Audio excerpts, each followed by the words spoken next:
एक समय की बात है। एक छोटे से गांव में रामू नाम का एक ईमानदार और मेहनती किसान रहता था। वह रोज सुबह सूरज उगने से पहले खेत में काम करने चला जाता और देर शाम तक मिट्टी से सोना उगाने की कोशिश करता। लेकिन रामू के पास जमीन तो थी, पर बाजार की समझ नहीं थी। उसे अक्सर अपनी मेहनत का उचित मूल्य नहीं मिल पाता था। उधर शहर में श्याम नाम का एक व्यापारी रहता था। वह अनाज, सब्जी और फलों का व्यापार करता था। श्याम बहुत ही समझदार और व्यवहारिक था, लेकिन उससे भी ज्यादा वह इंसानियत को महत्व देता था। एक दिन रामू अपनी गेहूं की फसल बेचने शहर गया। मंडी में कई व्यापारियों ने उसकी अनदेखी की। किसी ने बहुत कम दाम लगाए तो किसी ने फसल में कमी निकाल दी। रामू निराश हो गया और एक पेड़ के नीचे बैठकर सोचने लगा कि क्या उसकी मेहनत व्यर्थ गई। उसी समय श्याम उधर से गुजरा। उसने रामू की थकी और उदास आंखों में सच्चाई और संघर्ष देखा।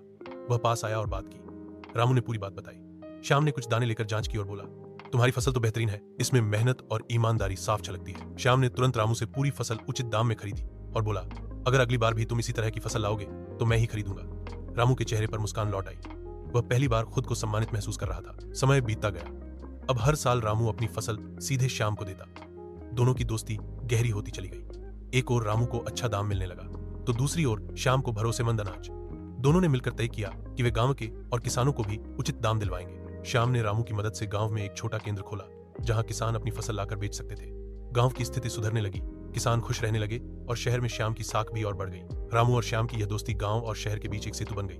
मेहनत और समझदारी की मिसाल।